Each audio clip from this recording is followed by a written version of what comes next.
Hey everyone, welcome to our deep dive on cybersecurity. Ooh, I like that. Yeah, we gotta Yeah. we gotta keep things fresh. So today we're gonna be today we're gonna be taking a look at a bunch of different YouTube videos, all about cybersecurity, right? That's right. We've got a whole stack of videos here from some really interesting creators covering a ton of ground. Everything from like the day-to-day life of a cybersecurity professional to the kind of the nitty-gritty of encryption and how it works. Yeah, that Tech with Jono video was really eye-opening.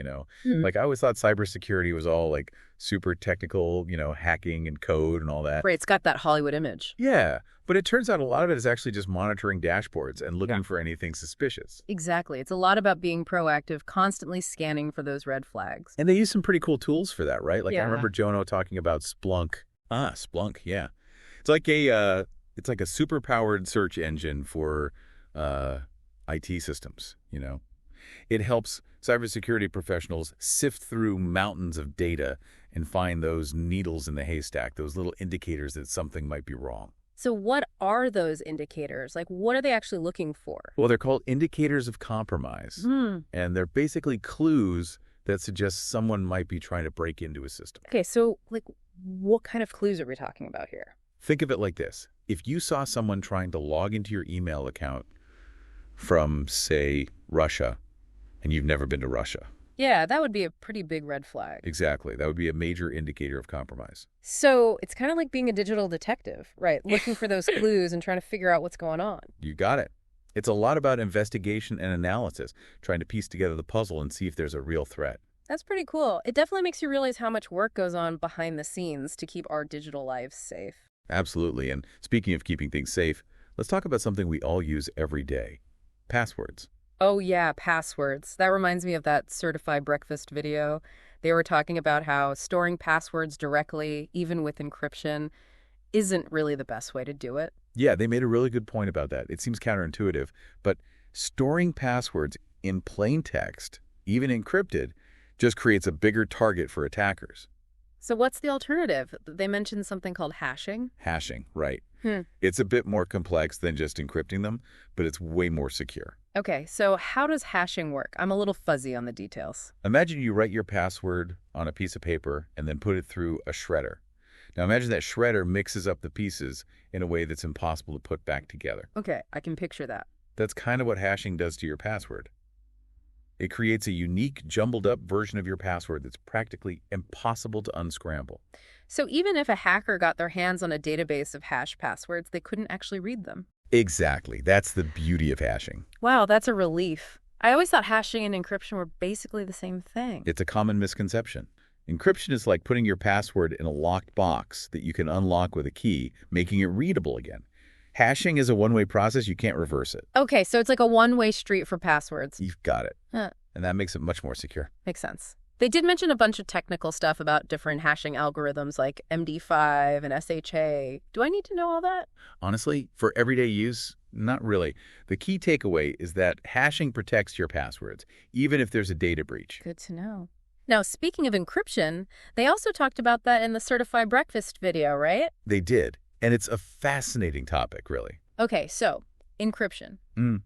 What's the basic idea? Well, imagine you want to send a secret message to a friend. You could write it in code that only the two of you understand. Ah, like a secret language. Exactly. And that's essentially what encryption does. It scrambles data into an unreadable format that only someone with the right key can decipher. So it's like having a digital decoder ring. You got it.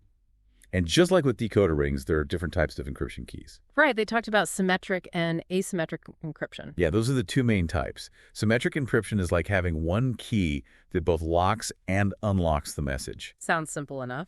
It is, but it has one major drawback. How do you securely share that key with the person you're sending the message to?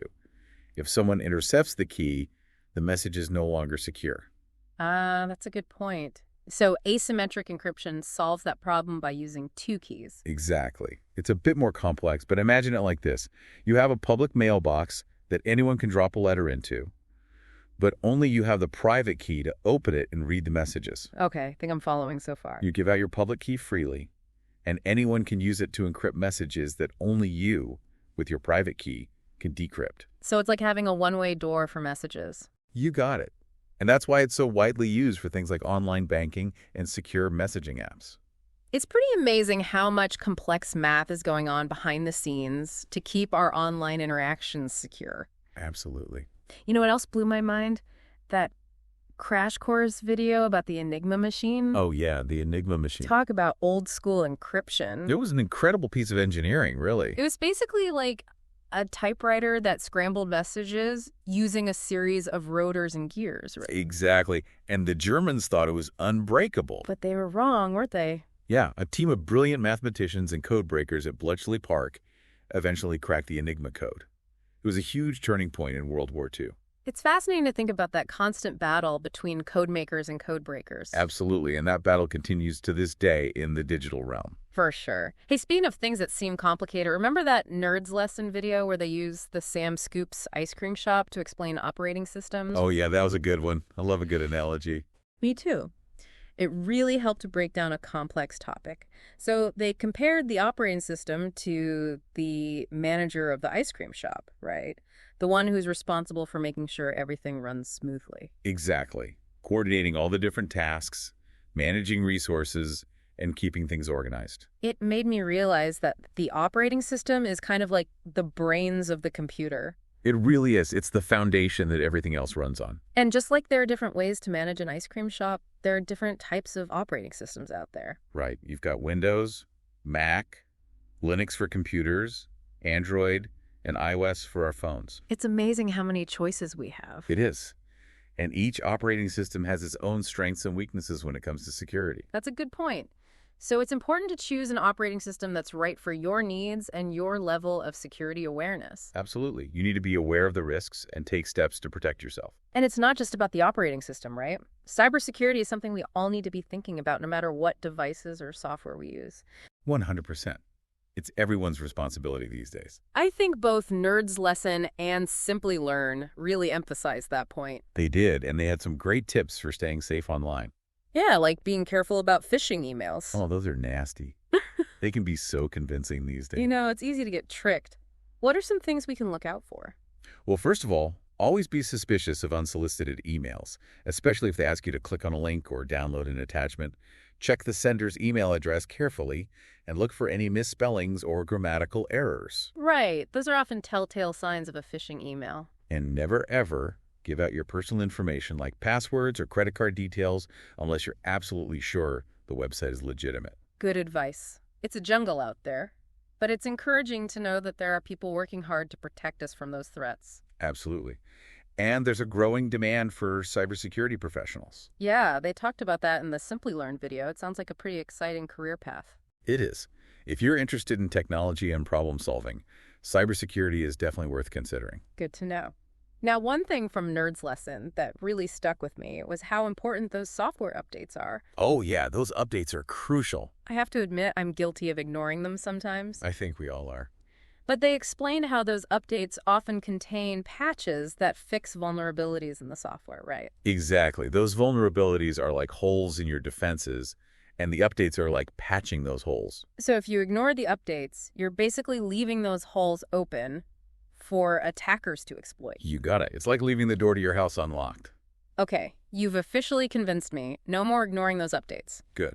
It's one of the simplest yet most effective things you can do to protect yourself. But there's so much more to cybersecurity than just updating software. Oh, absolutely. It's a multi-layered approach. Okay, so what's next on our cybersecurity journey?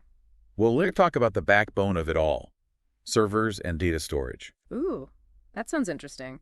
And I think Nerds Lesson had a really helpful analogy for that too, right? They did. They used the client-server model, comparing it to ordering food at a restaurant. Right. The client is the one placing the order, and the server is the kitchen preparing the meal. Exactly. And just like there are different types of kitchens to handle different orders, there are different types of servers for different purposes. Okay, I can see how that analogy works. But what happens if something goes wrong with a server? Like, what if the kitchen catches fire? That's where data backups and redundancy come in. So it's like having a backup generator in case the power goes out. Exactly. Organizations need to have backup copies of their data stored in multiple locations so that if one server fails or gets attacked, they can still access their information. Makes sense. It's all about being prepared for the unexpected. Absolutely. And speaking of unexpected, the cloud has really changed the game when it comes to data storage and computing power. Yeah. Nerd's lesson talked about how businesses are ditching those big, bulky servers in their offices and moving everything to the cloud. It's a huge trend these days, and for good reason. So what are the benefits of using the cloud? Well, for one thing, it's way more cost-effective. Instead of having to buy and maintain all that expensive hardware, you can basically rent computing power, storage, and a whole suite of services from cloud providers like Amazon, Google, and Microsoft. So it's like subscribing to a service instead of buying a product. Exactly. And it's also much more scalable. You can easily adjust your usage as your business needs change. So if you suddenly have a huge surge in traffic to your website, you can easily scale up your cloud resources to handle the load. Exactly. No need to scramble to buy more servers or upgrade your infrastructure. Wow, that's pretty amazing. It sounds like the cloud is the future of computing. It definitely seems that way, and is also having a huge impact on cybersecurity. How so? Well, for one thing, it's introducing new challenges.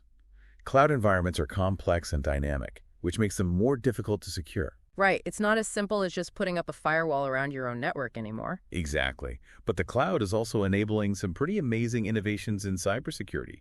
Like what?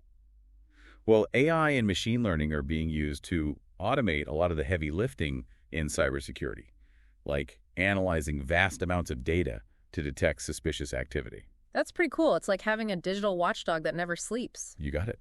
AI and machine learning are becoming essential tools in the fight against cybercrime. Wow, this is all really fascinating. I'm starting to see how cybersecurity is a constantly evolving field with new challenges and opportunities emerging all the time. It definitely is, and we've only just scratched the surface here. Okay, so where do we go from here? What other areas of cybersecurity do we need to explore? Well, next up, we're going to dive into the world of networks. Get ready for some serious networking fun. All right, let's do it. I'm feeling a lot more confident about tackling this stuff now, thanks to those videos. That's great to hear. Knowledge is power, especially in the world of cybersecurity. For sure. So, networks.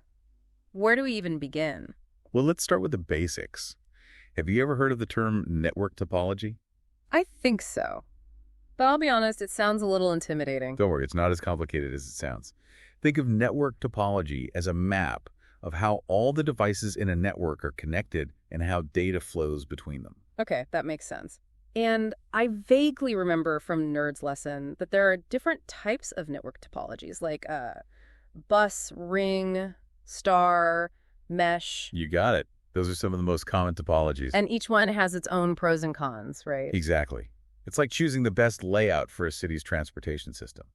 You want to consider traffic flow, efficiency, and safety when making your choice. Okay, I like that analogy. So it's about choosing the right topology for the specific needs of the network. You got it. And then there are hybrid networks, which combine different topologies to provide more flexibility and resilience. So it's like having multiple transportation options in a city. Exactly. Yeah. They might have subways for high-volume traffic, buses for local routes, and taxis for point-to-point travel. And it's the same with networks, right? You can use different topologies for different parts of the network to optimize performance and security. Absolutely. It's all about finding the right mix for your needs. Okay, so we've got topologies and hybrid networks.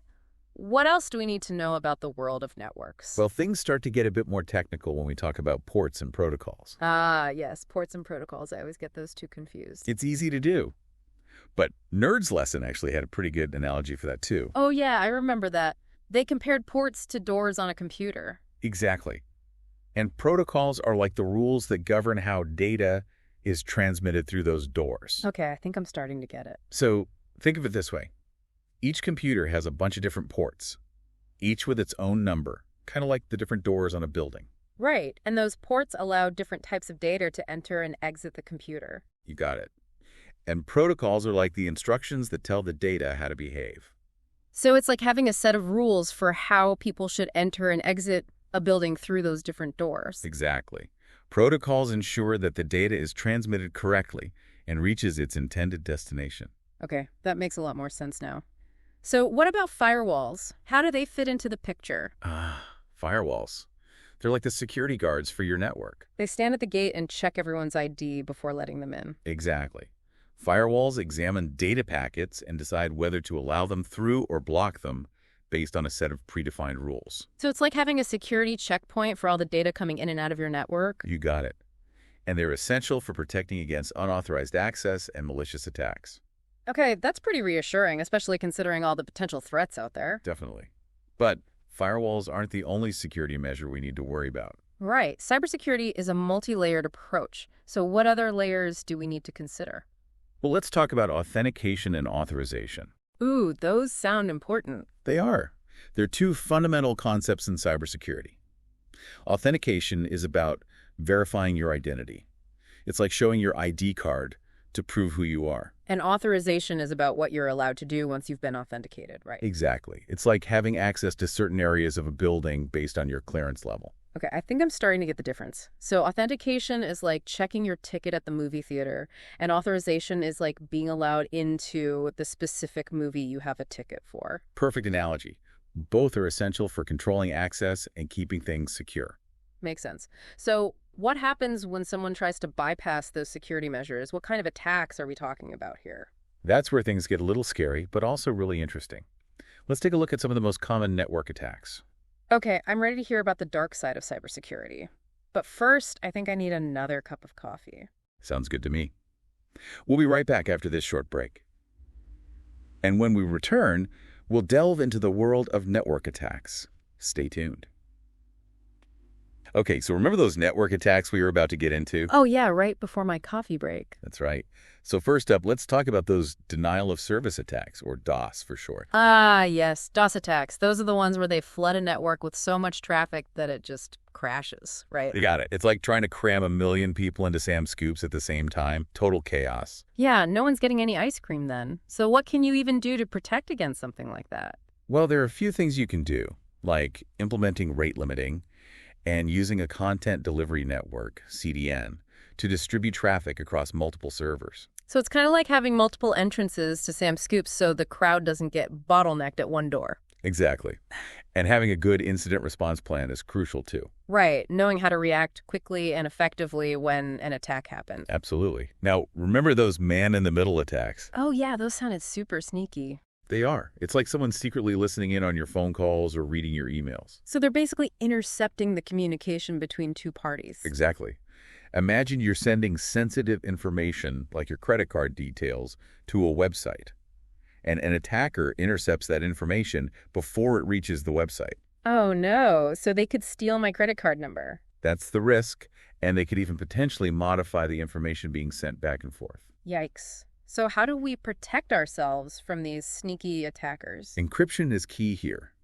If the communication is encrypted, even if an attacker intercepts it, they won't be able to read it without the decryption key. Okay, that makes sense. Encryption to the rescue again. It's a superhero in the cybersecurity world. Now, what about password cracking? I feel like we hear about that all the time in the news. Yeah, it's a constant threat. Attackers are always trying to figure out ways to get their hands on our passwords. So how do they do it? Well, there are a few different methods.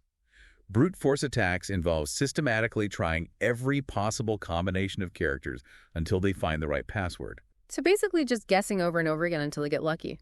Kinda. But they use sophisticated software to automate the process and try thousands or even millions of passwords per second. Wow.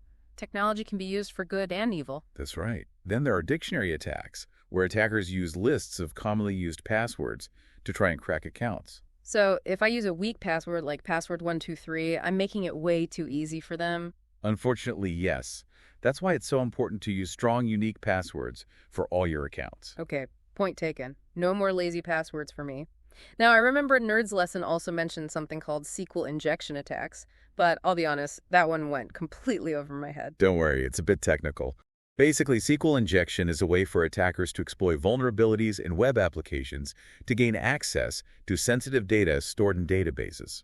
So it's like finding a secret backdoor into the system. You got it. It's a serious threat, especially for organizations that store sensitive customer data online. Okay, well, thankfully Nerd's lesson also gave us some tips for defending against all these attacks. Right. It all starts with building a strong defense. So what are our weapons of choice?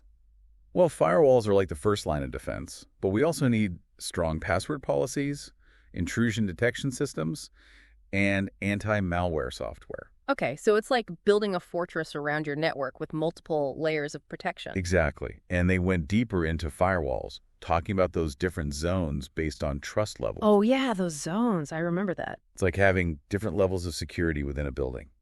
You might have a public lobby where anyone can enter, but then more secure areas with restricted access, like a vault for sensitive data. So it's about applying different levels of security depending on the sensitivity of the data and the level of risk. You got it. Now, what about zero trust? I remember that sounding pretty hardcore. Zero Trust is a security framework that's becoming increasingly popular. It's based on the idea that you should never automatically trust anything or anyone, even inside your own network. So it's like having a security checkpoint at every door, even if you're already inside the building. Exactly. You're constantly verifying and authenticating every user and device, regardless of their location or previous access. So there's no such thing as a trusted user or device. Not in a zero trust environment. It's Yeah. all about assuming that a breach has already occurred and taking steps to prevent further damage. Wow, that's a pretty radical shift in thinking. It is, but it's becoming increasingly necessary in today's complex threat landscape. Okay, so zero trust is all about eliminating implicit trust. Now, what about those digital certificates? I know they're important for online security, but I'm not exactly sure how they work. Well, imagine a digital certificate as a digital passport for a website. It verifies the identity of the website and ensures that you're actually communicating with the real deal, not some imposter. So it's like a way to prove that a website is who it claims to be. Exactly. And it uses cryptography to make it virtually impossible for attackers to forge a certificate. Okay, that makes sense. And I remember seeing that little padlock icon in my web browser next to the website address. That's right. That padlock icon usually means the website is using HTTPS, which means your connection to the website is encrypted. So that padlock is a good sign. It is. It means your communication with the website is secure and protected from eavesdropping. Good to know. Now, what about those signed URLs? How do they fit into the picture? Signed URLs are a way to grant temporary access to online resources. Imagine you have a file stored in the cloud that you want to share with someone. You could create a signed URL that gives them access to download the file for a limited time. So it's like a self-destructing link. Exactly. After the specified time, the link expires and they can no longer access the file. That's a pretty clever way to control access and enhance security. It is, and it's commonly used for sharing sensitive information like financial reports or medical records. Okay, so we've covered individual security measures like firewalls, encryption, and digital certificates. But what about security at the organizational level? What kind of things do businesses need to be thinking about? Well, one important area is centralized authentication and authorization. Okay, what does that mean? Basically, it's about having a single system that manages user access to all the different systems and applications within an organization. So instead of having separate logins for every single system, you have one master login that grants you access to everything. Exactly. It's much more convenient for users, and it's also more secure. How so? Well, for one thing, you can enforce stronger password policies and multi-factor authentication more easily. Right, because you're managing everything from one central location. Exactly. And they talked about single sign-on, SSO, which is a popular example of centralized authentication. Oh yeah, SSO, I've definitely used that before. It's where you can log in once and then access multiple different applications without having to enter your password again. Exactly. It's super convenient, and it reduces the risk of password fatigue. Password fatigue. Yeah, when people get tired of having to remember so many different passwords, they tend to choose weaker passwords or reuse the same password across multiple accounts. Ah, that makes sense. So SSO is a win-win for both security and usability. You got it. Now, I also remember them mentioning VPNs. I actually use one myself sometimes when I'm connected to public Wi-Fi. VPNs are a must-have these days, especially if you're using public Wi-Fi. They create a secure, encrypted tunnel for your internet traffic, protecting your data from prying eyes. So it's like having your own private internet connection, even when you're using a public network? Exactly. Your data is encrypted and routed through a VPN server, making it much harder for attackers to intercept or eavesdrop on your communication. Okay, that's good to know. I'll definitely keep using my VPN. So we've got firewalls, VPNs, centralized authentication. What other security measures do organizations need to consider? Well, we talked about firewalls earlier, but it's important to remember that they need regular maintenance and optimization to stay effective. Right, it's not enough to just set it and forget it. Exactly. Firewalls need to be fine-tuned to balance security and performance. If the rules are too strict, It can slow down network traffic, but if they're too lax, it can leave you vulnerable to attacks. So it's all about finding that sweet spot. You got it. And they talked about a few different strategies for firewall optimization, like rule management, traffic analysis, and log monitoring. It sounds kind of like taking your car in for a tune-up. That's a great analogy. You need to make sure everything is running smoothly and efficiently. Okay, that makes sense. Now, what about network segmentation? I remember that being mentioned as a way to contain the damage if part of a network is breached. Exactly. Network segmentation is all about dividing your network into smaller, isolated segments. It's like having separate compartments in a ship. If one compartment is breached, the others are still safe. Right, so if an attacker manages to gain access to one part of the network, they can't easily spread to other parts. Exactly. It limits the blast radius of an attack and helps to protect your most critical assets. Okay, that's a really smart approach. Now, what about this BYOD trend? Bring your own device? Everyone seems to be doing it these days. It's definitely a popular trend, but it also introduces new security challenges. Yeah, when employees are using their own personal devices to access company data, it can be hard to keep everything secure. Absolutely. You don't have as much control over those devices, and there's always the risk of data leakage or theft if a device is lost or stolen. So what can organizations do to mitigate those risks? Well, it all starts with having a clear BYOD policy in place.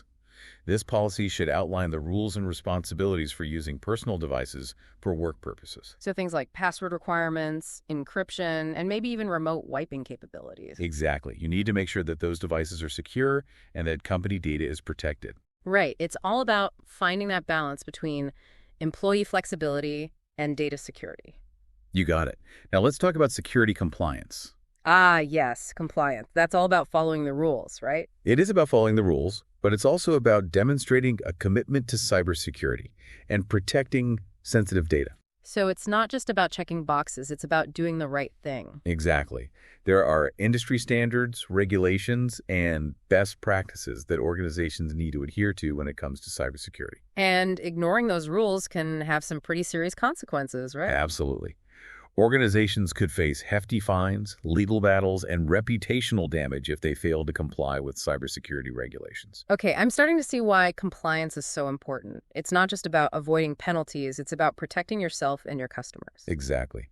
And speaking of protecting customers, they also talked about GDPR, the General Data Protection Regulation. Oh yeah, GDPR. That's that big European data privacy law that everyone's been talking about. It is. And it's had a global impact, really. So what's GDPR all about?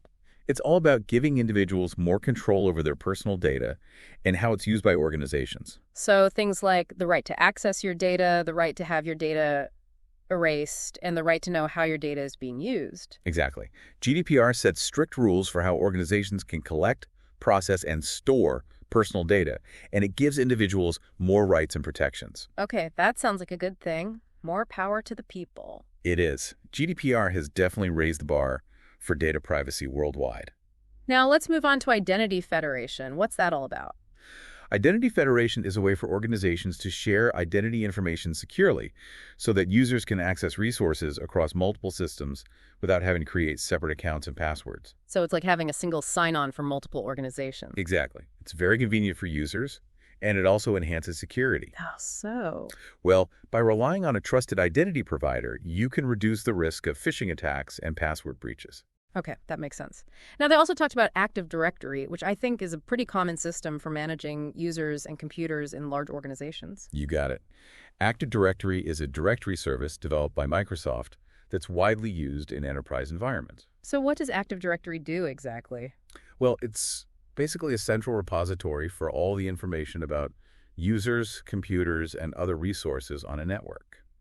It allows IT administrators to manage user accounts, control access to resources, enforce security policies, and a whole lot more. So it's like a digital control panel for managing an entire organization's IT infrastructure. You got it.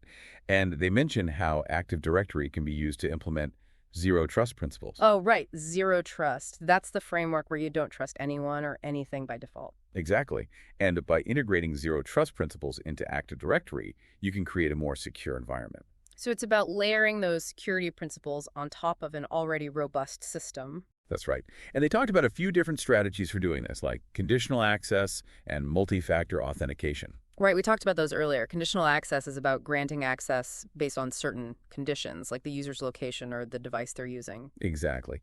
And multi-factor authentication is about adding an extra layer of security by requiring users to provide multiple forms of verification. Okay, so it's all about making it harder for attackers to gain unauthorized access. You got it. And then they talked about Azure Active Directory, which is Microsoft's cloud-based identity and access management service. So it's like Active Directory, but in the cloud. Exactly. Azure Active Directory, or Azure AD, provides similar capabilities, but it's designed for cloud environments. Okay, that makes sense. So why would an organization choose to use Azure AD instead of on-premises Active Directory? Well, there are a few reasons. Azure AD is more scalable, flexible, and cost-effective than on-premises Active Directory. So if you're moving your applications and data to the cloud, it makes sense to move your identity and access management to the cloud as well. Exactly. And Azure AD offers a ton of features that aren't available in on-premises Active Directory, like single sign-on for cloud applications and integration with other Azure services. It sounds pretty powerful. But what about organizations that are still using on-premises Active Directory? Can they still use Azure AD? Absolutely. Microsoft provides tools and guidance to help organizations integrate their on-premises Active Directory with Azure AD. So you can have a hybrid environment where some of your identity and access management is on-premises and some of it is in the cloud. Exactly. It's all about finding the right solution for your organization's specific needs. Okay, that makes sense. Now, they also talked about something called external identities in Azure AD. What are those? External identities are for users outside of your organization who need access to your resources, like partners, contractors, or customers. So it's like having guest accounts for your cloud environment. You got it. And Azure AD provides robust tools for managing those external identities securely. So you can control who has access to what, even if they're not part of your organization. Exactly. It's essential for secure collaboration in today's interconnected world. Okay, that's pretty cool. Now, what about all the different ways to authenticate users? I know passwords are still the most common method, but they're also kind of the weakest link, right? You're right, passwords alone are no longer enough to protect against sophisticated attacks. That's why Azure AD offers a range of authentication methods, including multi-factor authentication and passwordless authentication. We've talked about multi-factor authentication before, but what's passwordless authentication? Passwordless authentication is exactly what it sounds like. It's a way to authenticate users without using passwords. How is that even possible? Well, there are a few different methods. One common approach is to use biometrics like fingerprint scanning or facial recognition. So instead of typing in a password, you just scan your finger or show your face. Exactly. It's much more convenient for users, and it's also more secure since your biometric data is unique to you and much harder to steal than a password. That's pretty cool. Another approach is to use security keys, which are small, physical devices that you plug into your computer or smartphone. When you need to authenticate, you just tap the key and it generates a one-time code that's used to verify your identity. So it's like a digital key fob. Exactly. Security keys are very secure since they're not susceptible to phishing attacks or malware. Okay, those passwordless options sound pretty awesome. I'm all for anything that makes authentication more secure and less of a hassle. I'm with you on that one. Now, they also talked about self-service password reset, or SSPR. Isn't that where you can reset your own password if you forget it without having to contact the IT help desk? Exactly. SSPR is a huge time saver for both users and IT staff. It allows users to reset their own passwords quickly and easily without having to go through a lengthy process. Right, and it frees up the IT help desk to focus on more important tasks. You got it. But it's important to implement SSPR securely so that attackers can't exploit it to gain unauthorized access to accounts. So you need to make sure there are strong verification mechanisms in place, like sending a code to the user's email address or phone number. Exactly. And you also need to make sure the SSPR process is user-friendly so that users don't get frustrated and give up. Okay, that makes sense.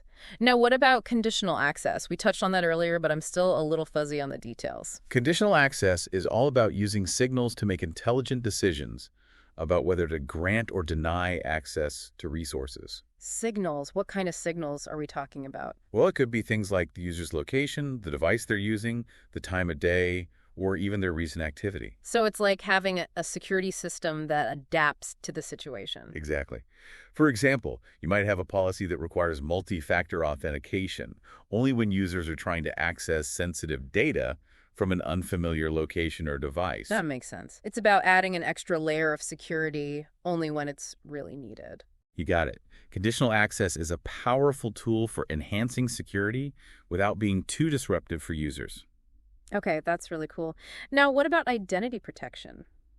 That sounds like a pretty powerful feature of Azure AD. It is. Identity protection is a feature that uses machine learning to detect and respond to potential threats, like suspicious login attempts or compromised accounts. So it's like having a digital detective that's constantly monitoring your Azure AD environment for suspicious activity. Exactly. It's constantly analyzing user behavior and looking for patterns that might indicate an attack. Okay, that's pretty impressive. And what happens if it detects a potential threat? Well, it can take a variety of actions, like blocking the suspicious activity, alerting the security team, or requiring the user to reset their password. So it's like having an automated security system that can respond to threats in real time. You got it. Identity protection is a key part of a proactive security strategy. Okay, that makes sense. Now, they also talked about identity governance. What is identity governance exactly? Identity governance is all about managing the entire life cycle of user identities. It includes things like creating and managing user accounts, granting and revoking access to resources, and regularly reviewing access rights. So it's not just about setting up accounts and giving people access. It's about making sure that access is appropriate and that it's reviewed on a regular basis. Exactly. Identity governance is an ongoing process, not a one-time event. Okay, that makes sense. Now, I remember them mentioning privileged identity management, or PM, earlier, but they talked about it again in the context of Azure AD. That's right. PM is an important feature for both on-premises Active Directory and Azure AD. It's all about managing those super powerful admin accounts that have access to sensitive systems and data. Right, those accounts are like the keys to the kingdom. You don't want them falling into the wrong hands. Exactly. And PM helps to minimize that risk by granting those elevated permissions only when they're absolutely necessary and for a limited amount of time. Okay, so it's about limiting access and making sure that those privileged accounts are used responsibly. You got it. Now, what about managed identities? That one sounded pretty intriguing. Managed identities are a way to simplify authentication for cloud applications. Instead of having to manage passwords or other credentials for your applications, you can use managed identities to give them their own identities that are managed by Azure AD. So it's like each application has its own digital ID card. Exactly.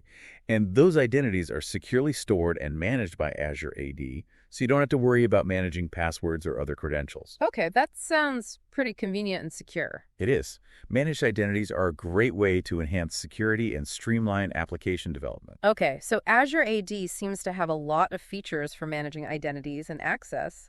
What other security solutions does Azure offer? Well, they gave a quick overview of a wide range of Azure security solutions, emphasizing that it's a comprehensive approach to protecting cloud workloads. So it's not just about identity and access management, it's about securing your entire cloud environment. Exactly. Azure provides a multi-layered security approach, giving organizations the tools and services they need to build a robust and scalable security posture in the cloud. Okay, that sounds pretty impressive, but I'm curious to learn more about some of those specific solutions. Sure. Which ones in particular? Well, they mentioned DOS protection, and I remember how disruptive those denial-of-service attacks can be. Absolutely. DOS attacks can bring down websites and online services, causing major disruption for businesses and users alike. So what does Azure offer in terms of DOS protection? Well, Azure has a service called DDoS protection that's specifically designed to protect against those distributed denial-of-service attacks. So how does DDoS protection work? It's a multi-layered defense that uses a combination of techniques to detect and mitigate DOS attacks. It constantly monitors traffic patterns, looking for anomalies that might indicate an attack. And if an attack is detected, it automatically takes steps to block the malicious traffic and keep your services running. So it's like having a security system that's always on guard, watching for those attacks, and ready to respond immediately. Exactly. And it's a cloud-based service, so you don't have to worry about buying and managing any hardware or software yourself. Okay, that sounds pretty reassuring, knowing that there's a dedicated service that's protecting against those attacks. Definitely. Now, they also talked about virtual networks, or VNets, and subnets. VNets and subnets, those are like virtual versions of physical networks, right? Exactly. VNets allow you to create isolated networks within Azure.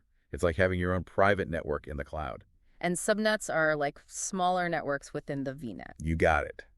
Subnets allow you to further segment your network and control traffic flow between different parts of your cloud environment. Okay, so why would you want to create a VNet or a subnet? What are the benefits? Well, for one thing, it enhances security.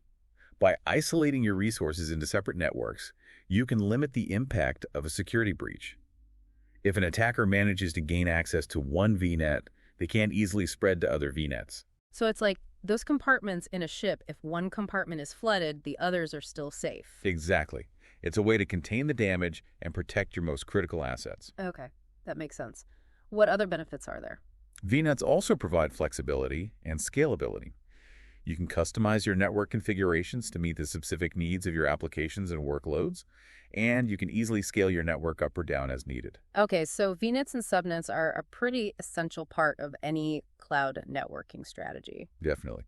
And they're especially important for organizations that are running sensitive applications or handling sensitive data in the cloud.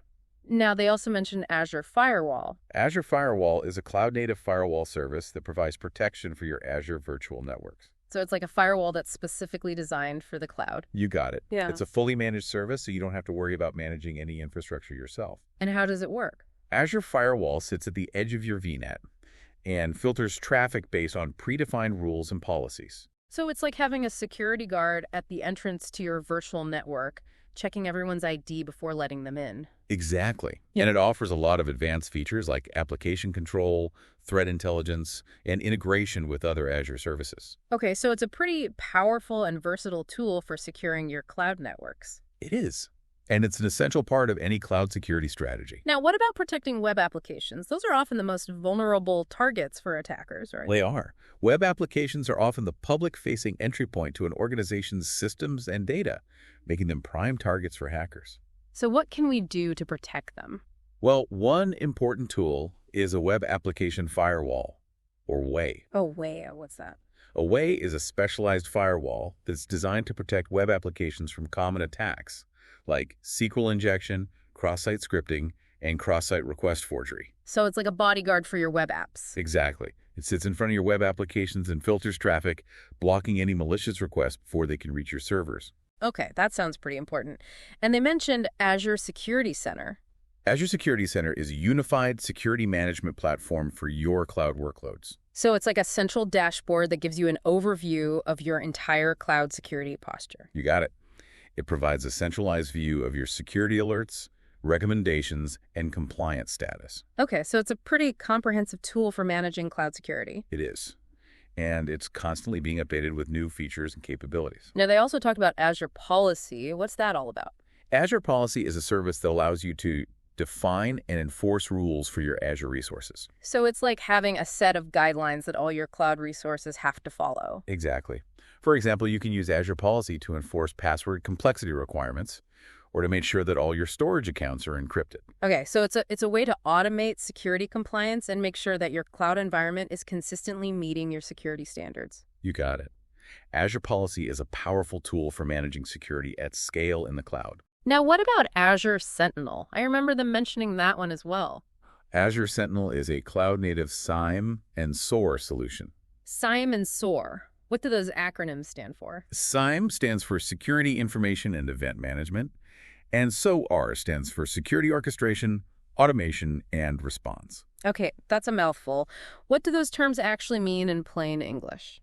Basically, Azure Sentinel is a tool that helps you to collect and analyze security data from a variety of sources, detect threats, and automate incident response. So it's like having a super-powered security analyst that's constantly monitoring your cloud environment and taking action to protect you from threats. You got it. Azure Sentinel is a pretty amazing tool. Okay, I'm definitely going to have to check that one out. Now, they also talked about Microsoft 365 Defender. Isn't that a security solution for Microsoft 365, which includes all those Office apps like Word, Excel, and PowerPoint? That's right.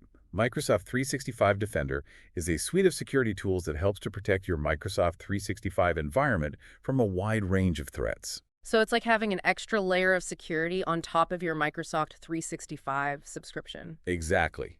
It includes things like anti-malware protection, phishing detection, and data loss prevention. Okay, so it's a pretty comprehensive solution for securing your Microsoft 365 environment. It is. and it's constantly being updated with new features and capabilities. Now, they also talked about endpoint security. What is endpoint security exactly? Endpoint security is all about protecting those devices that are often the weakest link in the security chain. So we're talking about laptops, smartphones, tablets, basically any device that can connect to a network. Exactly. Those devices are often the target of attacks since they're more likely to be running outdated software or to be connected to unsecured networks. So how do we protect those endpoints? Well, there are a few key strategies. One is device management, which is all about controlling and securing those devices that are accessing company data. So things like setting password requirements, enforcing encryption, and controlling which apps can be installed. Exactly. And then there's endpoint detection and response, or EDR.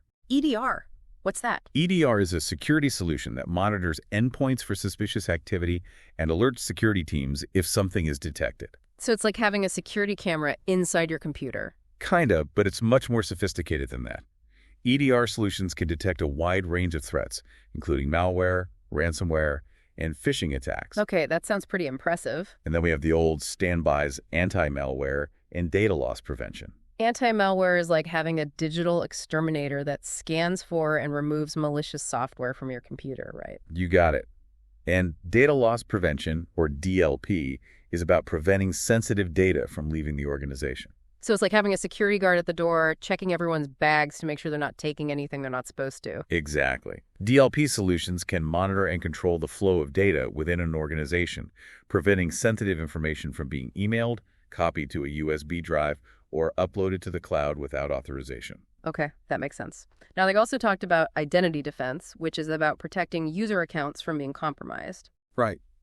Identity defense is all about making it harder for attackers to steal user credentials and gain unauthorized access to systems and data. So what are some of the key... Some of the key strategies for identity defense include multi-factor authentication, passwordless authentication, and user awareness training. We've already talked about those a bit, right?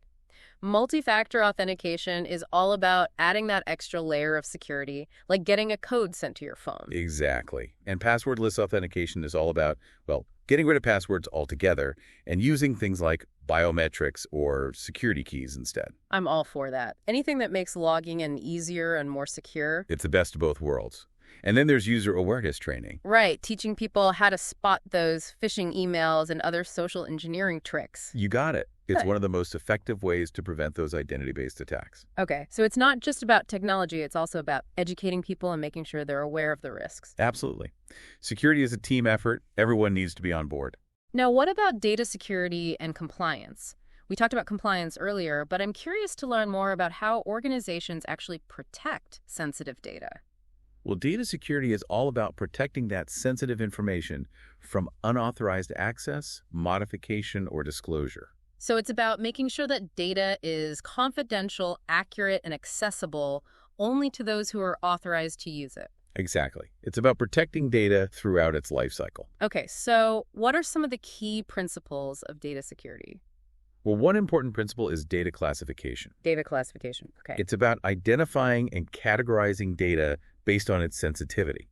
So you might have public data that can be shared freely, internal data that's only accessible to employees, and confidential data that requires strict access controls. So it's about putting labels on your data so you know how to protect it. Exactly. Once you know what kind of data you're dealing with, you can implement the appropriate security measures. Like encryption. Encryption is a big one, definitely. It's the process of scrambling data so that it can only be read with a special key. So even if someone steals the data, they can't read it without the key. That's the idea. It's a powerful way to protect data both in transit and at rest. Okay, that makes sense. What other measures are there besides encryption? Well, access control is another important one. Access control, right. That's all about making sure that only authorized users have access to sensitive data. You got it. It involves things like strong authentication, authorization mechanisms, and regular access reviews. And they also talked about data retention and disposal. Right. Those are important too. Data retention is about how long you keep data, and data disposal is about getting rid of it securely when you no longer need it. Exactly. You need to have policies in place for both data retention and disposal to ensure that data is handled responsibly and in compliance with regulations. Okay, so data security is a whole lifecycle management process. Now, they also talked about security auditing and compliance. Right. Those are essential parts of any good security program. Security audits are like those inspections you get at a restaurant, right? Making sure everything is clean and up to code. That's a good analogy. Security audits involve evaluating an organization's security controls to make sure they're effective and to identify any vulnerabilities. And compliance is about making sure you're following all the relevant rules and regulations. You got it. It's about demonstrating that you're taking security seriously and that you're protecting sensitive data responsibly. Okay, so audits and compliance are like those regular checkups you get at the doctor, making sure everything is running smoothly. Exactly. They're essential for maintaining a healthy security posture. Now, remember those red team versus blue team exercises we talked about earlier? Oh, yeah. Those are always fun. So the red team plays the role of the attackers, and the blue team plays the role of the defenders. Right. It's a way to simulate real-world attacks and see how your team responds. I can see how that would be a valuable learning experience. It definitely is. It helps you to identify weaknesses in your defenses and to improve your incident response capabilities. Okay, that makes sense. And then there's penetration testing or pen testing. Pen testing is another type of security assessment where ethical hackers try to find and exploit vulnerabilities in your systems. Well, it's like hiring a professional burglar to try and break into your house so you can see how secure it really is. That's a great analogy. Penetration testing is a valuable tool for identifying weaknesses before real attackers can exploit them. Okay, so it's a proactive approach to security. What happens after the pen testers have done their job? Well, they'll provide a detailed report of their findings, including any vulnerabilities they discovered. And then it's up to the organization to fix those vulnerabilities. Exactly. That's the remediation process. Okay, so pen testing and remediation go hand in hand. They do. It's an iterative process of finding weaknesses and fixing them to improve your overall security posture. And then there's threat modeling. Threat modeling is all about thinking like an attacker to identify potential threats and vulnerabilities before they can be exploited. So it's like a preemptive strike against potential attacks. You could say that. Yeah. It's about proactively identifying and mitigating risks. Okay, that makes sense.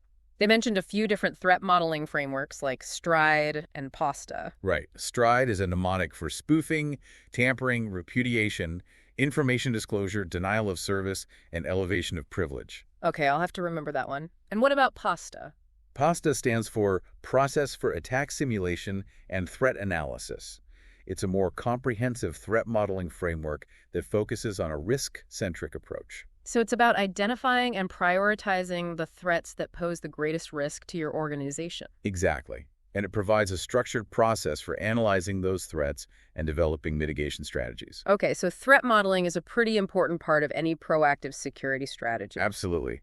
And finally, they reminded us about MITRE AT-TNCK. MITRE AT-TNCK, what was that again? It's a knowledge base of adversary tactics and techniques based on real-world observations. Oh, right. I remember now. It's like a playbook of the different methods that attackers use. Exactly. It's a valuable resource for security professionals who want to understand how attackers operate and develop effective defenses. Okay, so we've covered a lot of ground in this deep dive, from basic security principles to advanced threat modeling techniques. It's been a whirlwind tour of the cybersecurity landscape. It has. I feel like I've learned a ton. But most importantly, I think I have a much better understanding of how important cybersecurity is in today's digital world. It's definitely not something we can afford to ignore.